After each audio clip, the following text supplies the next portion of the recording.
It all started with an email, a seemingly ordinary message that popped into my inbox on a quiet Friday evening. The subject line was vague but intriguing. Need help with unusual activity. At first I thought it was spam, another throwaway message destined for the trash. But something about it made me pause. The email was short, almost cryptic. It came from a man named Ethan, who claimed he worked the night shift at an abandoned factory on the outskirts of town. His words felt desperate. Something's not right here. I think it's alive. Curiosity got the better of me. The email included a video attachment, so I clicked. At first, the grainy footage showed nothing unusual, a long, empty hallway with flickering lights. But then, in the corner of the screen, something moved. A shadow that didn't belong to anything visible, slithering along the walls in ways that seemed unnatural. Ethan's shaky voice whispered from behind the camera, "It's been following me. It doesn't want me to leave." I replayed the video a dozen times, searching for signs of a hoax, but the fear in Ethan's voice felt too real to ignore. Still, I wasn't sure what to believe. Who would reach out to a stranger like this? And why? It didn't make sense, but a part of me couldn't look away. It wasn't just the eerie footage. It was the tone of his email, the urgency behind every word. He sounded like a man on the brink, and whether it was paranoia or something worse, I felt compelled to find out. I decided to respond.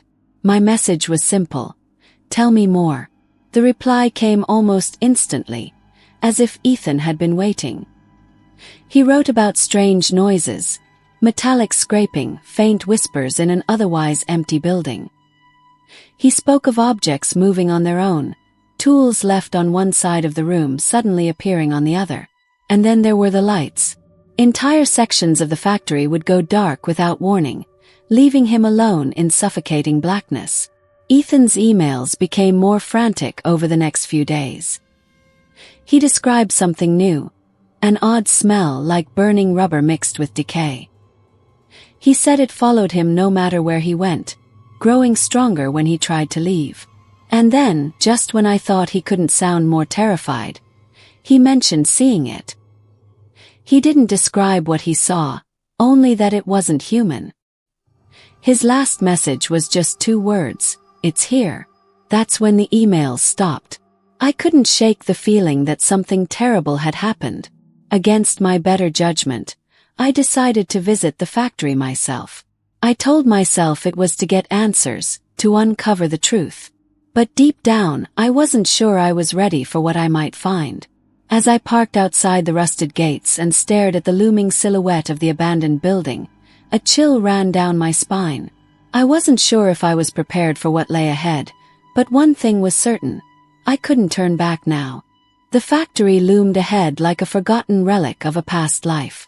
Its towering smokestacks, now silent and rusted, seemed to claw at the night sky. The air around it felt heavier somehow, as if the building itself were alive, breathing in the darkness. I tightened my grip on the flashlight in my hand, its small beam cutting through the thick shadows. The place was quiet, too quiet, the kind of silence that makes you feel like you're being watched. As I stepped through the broken gate, the crunch of gravel beneath my feet echoed louder than it should have. I hesitated at the entrance, an enormous metal door hanging loosely on its hinges. The smell hit me before I even stepped inside, a pungent mix of rust, mildew, and something faintly metallic like blood. I swallowed hard, trying to steady my nerves. Ethan's emails had painted a disturbing picture, but being here in person was worse. The oppressive atmosphere seemed to cling to my skin, making my every movement feel slow and deliberate. I pulled out my phone, using its dim light to guide me through the main corridor. The walls were lined with old machinery, their once shiny surfaces now dulled by years of dust and decay. Graffiti covered every inch of the peeling paint, most of it meaningless scribbles. But one particular symbol caught my eye, a jagged circular mark etched deep into the wall. It looked deliberate, precise, almost ritualistic. My heart raced as I leaned in closer, running my fingers over the grooves. It felt fresh, as though someone or something had carved it recently. The deeper I ventured, the colder the air became. The flashlight flickered, its beam growing weaker. I tapped it against my palm, muttering under my breath, but the faint glow remained unstable. My steps quickened as I passed a series of rooms filled with broken tools and abandoned crates. The silence pressed down on me, thick and suffocating, broken only by the occasional groan of the old building settling. Or at least that's what I told myself. Then I heard it, a faint rhythmic tapping coming from somewhere ahead. I froze, my breath catching in my throat. It wasn't random like something falling or shifting. It was deliberate, like footsteps, slow and measured. My mind raced as I tried to remember Ethan's words. He had mentioned the sounds, the things that moved on their own. But hearing it now, knowing I was alone, or at least I thought I was something else entirely. "Ethan," I called out, my voice trembling. The tapping stopped. The silence that followed was deafening, every second stretching into eternity. I scanned the hallway with my flashlight, the beam catching glimpses of dust swirling in the air. Nothing moved, but the feeling of being watched grew stronger, as though unseen eyes were boring into me from every angle. I told myself to keep going. Turning back wasn't an option, not after coming this far. But each step felt heavier, the weight of the unknown pressing down harder with every moment. I reached what appeared to be a storage room at the end of the corridor, the door slightly ajar. Something about it felt wrong. The air around it seemed colder, and that smell, the metallic tang, was stronger here. My hand trembled as I pushed the door open, the hinges creaking loudly in protest. Inside, the room was a mess of overturned shelves and scattered papers. But what caught my attention was in the center of the floor, a single object that seemed out of place in the chaos. A recorder, its red light blinking faintly. I crouched down, hesitant, and picked it up. The casing was cracked, but it seemed functional. My thumb hovered over the play button as my mind screamed at me to leave. Whatever was on this tape, it wouldn't make anything better. But I pressed it anyway. The recorder whirred to life with a low, mechanical hum, and then a voice crackled through the static. It was Ethan's voice, shaky and filled with dread. "I don't know how much time I have," he began, his words rushed. "It's in the walls. Can hear it moving, scraping. It knows I'm here. It's been watching me. I tried to leave, but every time I get close to the exit, it's there, blocking the way." The static grew louder for a moment, swallowing his voice before fading again. When it returned, Ethan's breathing was heavier, more labored. There's something else. I think there's more than one. The sounds are coming from different directions now. It's like they're trying to herd me. If anyone finds this, don't." The recording cut off abruptly. I stared at the recorder in my hands, my pulse pounding in my ears. The fear in Ethan's voice was raw, unmistakable. Whatever had happened to him, he hadn't made it out. My first instinct was to leave the recorder where I found it and get out of the factory as fast as possible. But I couldn't shake the feeling that Ethan's last words held some kind of warning, one I needed to understand if I wanted to survive. I slipped the recorder into my pocket and stood, my knees feeling unsteady beneath me. The room felt colder now, the shadows deeper, and that faint metallic smell had grown stronger. As I turned toward the door, a soft sound caught my attention. It was faint, almost imperceptible, but it was there. A low, rhythmic hum, like the vibration of a large machine coming to life. Except it wasn't coming from any machinery. It was coming from behind the walls. I backed away instinctively, my flashlight beam darting across the room. The hum grew louder, resonating through the floor and the air around me. And then, for the briefest moment, it stopped. The silence was absolute, crushing. I held my breath, straining to hear anything, and that's when it started again, the tapping. Slow, deliberate, and this time closer. I stumbled out of the room, my flashlight shaking in my hand. The corridor outside was darker than before, as if the shadows had thickened while I was inside. The tapping followed me, echoing down the hall, always just behind me but never close enough to see. I quickened my pace, my heart racing. My mind was screaming to get out, but something deeper kept pulling me forward. As I turned a corner, I nearly tripped over a set of tools scattered across the floor. A wrench, a screwdriver, and a long, jagged blade lay in a trail leading to another open door at the end of the hallway. My flashlight flickered again, and for a moment I thought I saw something move, just a blur of motion disappearing into the next room. I froze, my body tense, every nerve screaming to turn around and run. But I didn't. Instead, I moved forward, drawn by the same strange compulsion that had brought me to the factory in the first place. Each step felt heavier, the air growing colder with every inch I advanced. When I reached the door, I hesitated, gripping the handle tightly. The room beyond was pitch black, my flashlight unable to pierce the thick darkness.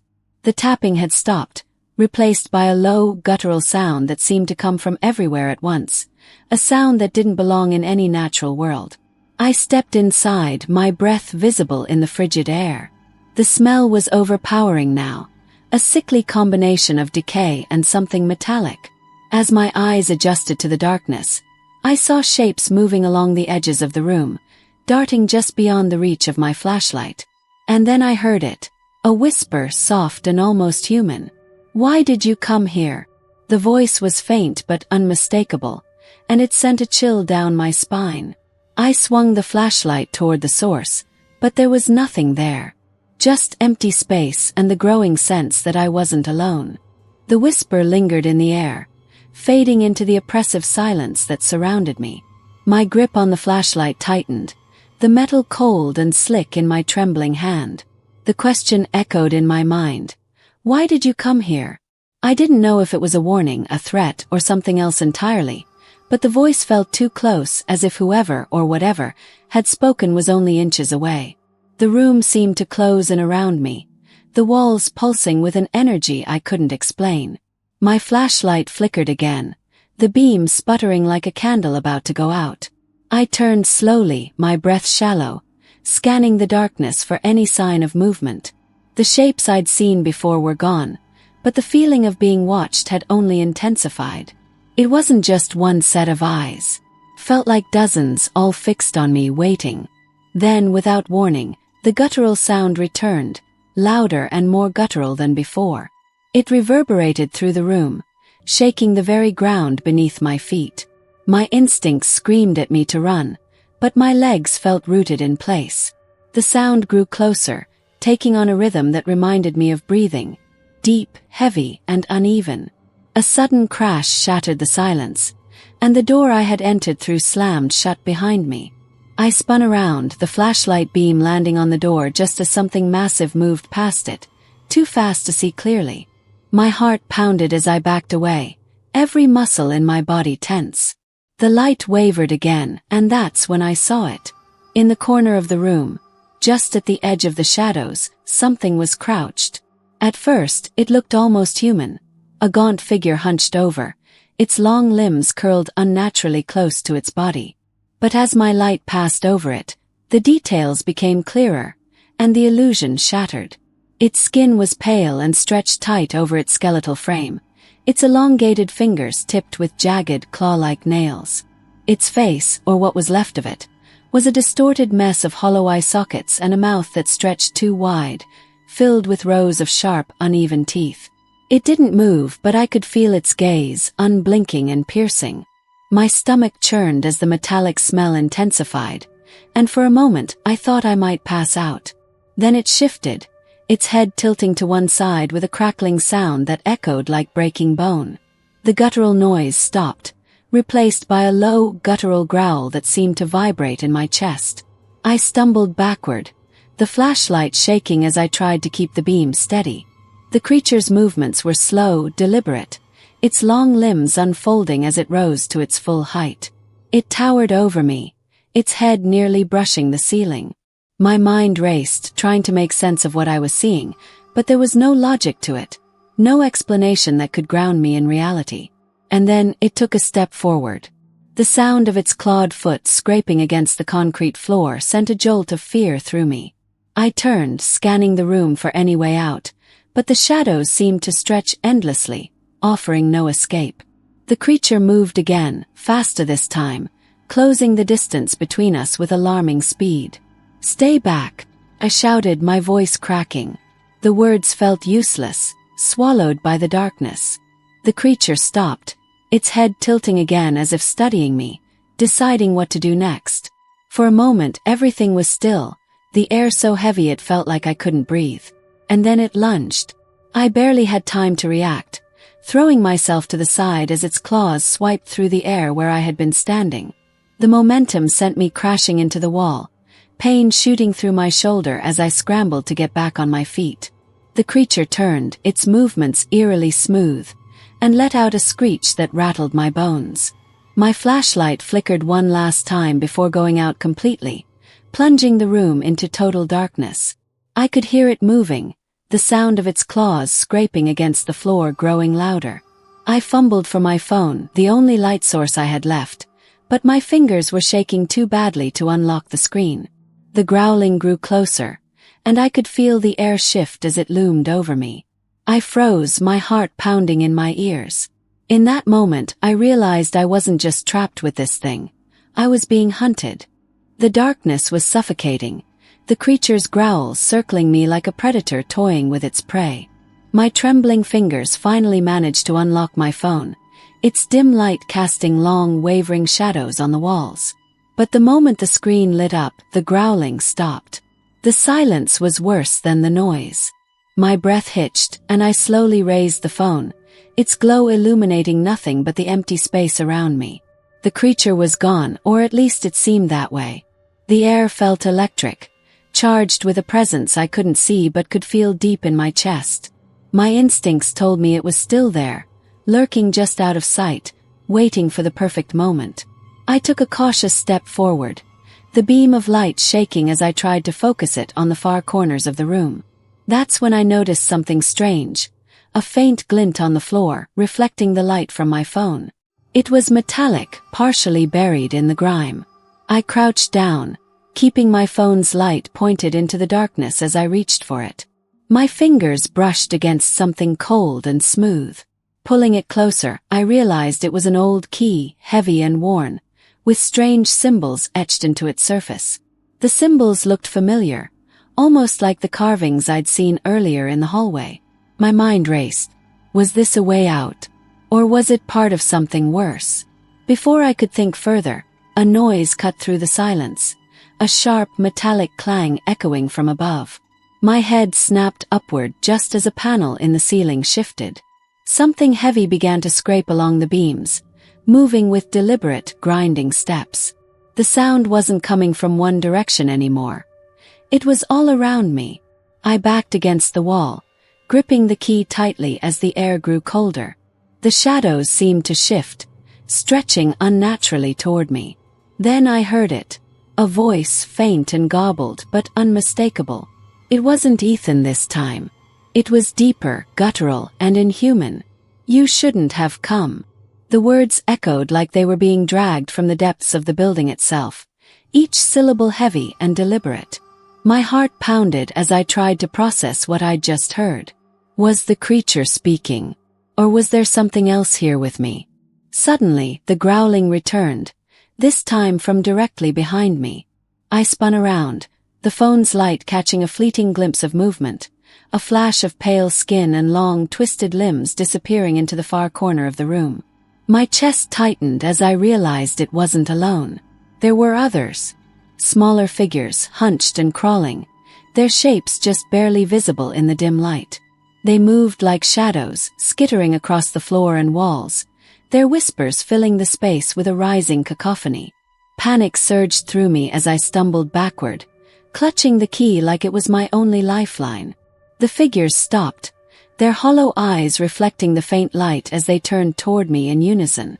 The larger creature emerged from the shadows behind them, its jagged teeth glinting as it let out a deafening screech.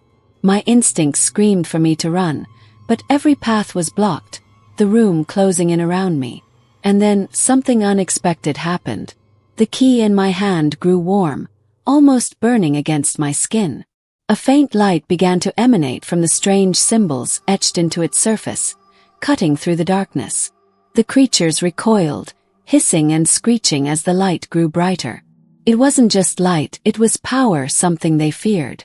But before I could make sense of it, the light flickered and dimmed, leaving me once again in the dark, surrounded by the shadows closing in. The key's light faded, plunging me back into the suffocating darkness. The creatures hissed and shrieked, their distorted forms moving closer, their hollow eyes glowing faintly like embers in the night. My heart raced as I gripped the key tighter, desperate for the warmth and light to return. It felt alive in my hand, pulsing faintly, as though it was waiting for something. But what? My breaths came in shallow gasps as I backed into the wall, every instinct screaming that this was the end. Then a sudden thought hit me. The symbols. The carvings I'd seen in the hallway. They matched the ones on the key. They had to mean something. My mind raced, trying to piece it together as the creatures moved in, their guttural growls vibrating through the air. In a moment of desperation, I raised the key and shouted, "Show me what to do." For a split second, nothing happened. The creatures paused, their heads tilting as if confused by my outburst. Then the key began to glow again, this time brighter and steadier than before.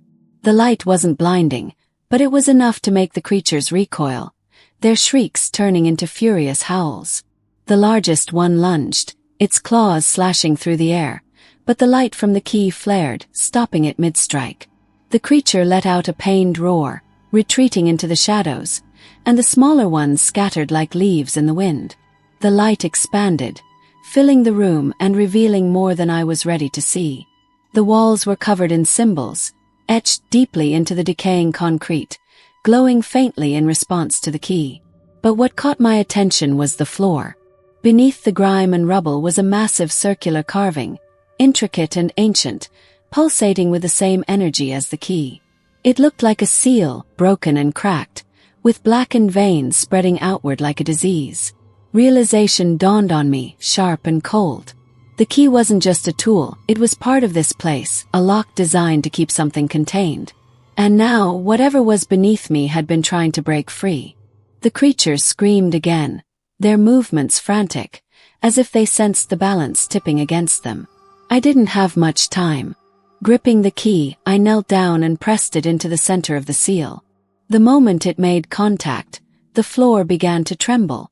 Light burst from the cracks, weaving together into a blinding pattern that seemed to draw the creatures toward it. They clawed and fought, but the pull was too strong. One by one, they were dragged into the glowing seal, their howls echoing in the confined space until only the largest one remained. It turned to me, its hollow eyes filled with something I hadn't seen before, fear. It lunged one last time, but the light consumed it mid-air, its massive frame disintegrating into nothingness. The trembling stopped, and the room fell silent. The seal repaired itself, the cracks vanishing as the light faded. I pulled the key free, my hands trembling, and collapsed against the wall. Just as I thought it was over, a faint whisper broke the silence. "You've only delayed it." My blood ran cold as I looked down at the key, now cold and lifeless in my hand. The symbols on the seal had changed, rearranging themselves into something new, something that felt like a warning. I stumbled out of the room, the air feeling heavier than before. The factory was silent again, but I couldn't shake the feeling that something was watching me, just out of sight. As I stepped outside, the faint smell of burning lingered in the air. I looked back one last time at the crumbling structure, knowing I had stopped whatever was inside, for now. But the thought that stayed with me was simple and terrifying. Some locks were never meant to be opened. The cold night air hit my face as I stepped outside the factory, the weight of what had just happened pressing heavily on my chest. The place stood silent behind me, its rusted walls and broken windows a hollow shell of the horrors it concealed. I couldn't bring myself to look back for too long, afraid that if I stared into those shadows, I'd see something staring back. The key in my hand was lifeless now, its symbols faded, the faint warmth completely gone. It felt like just a piece of metal, ordinary and insignificant. But I knew better. Whatever power it had held wasn't meant for me, or anyone. I slipped it into my pocket, unsure of what to do with it but certain it couldn't be left behind. Some part of me hoped that by taking it, I could stop anyone else from ever finding it, from ever unleashing what I had just fought to contain. As I walked away, my legs heavy and unsteady, my mind raced with questions. What was sealed beneath that factory? Why was it breaking free now? And why had I been the one to find the key? There were no answers, only fragments of understanding pieced together from the carvings, the creatures, and the whispers. Whatever it was, it had been there for a long time, waiting, biding its time. And I couldn't shake the feeling that I had only delayed the inevitable. The sound of my car door slamming was almost jarring in the quiet. I sank into the driver's seat, staring at the factory one last time. I thought about Ethan, about the terror in his voice on the recorder. He had been right to be afraid. The things he described, the things I had seen, they were real. And now he was gone, swallowed by the darkness he tried to warn me about. I owed him something, but I didn't know what. The only thing I could do was try to make sure no one else suffered the same fate. The drive home was a blur, my thoughts too loud to focus on the road. By the time I reached my apartment, the sun was just starting to rise, casting a pale light over the city. The normalcy of it all felt strange, almost wrong, like the world shouldn't just keep turning after what I'd seen. But it did. Life went on, even when you felt like it shouldn't. In the weeks that followed, I tried to move on. I told myself I'd done the right thing, that I had stopped something terrible. But the whispers stayed with me, lingering in the corners of my mind. And every time I thought about throwing the key away, I hesitated. It felt like a part of me now, a reminder of what I had faced and what might still be out there. Sometimes at night, when the world is quiet, I think I hear the tapping again. Faint, almost imperceptible, like a distant memory trying to resurface. I tell myself it's nothing, just my imagination playing tricks on me. But deep down I know the truth. Some things can never be fully sealed away. And one day, the whispers in the dark might call out again.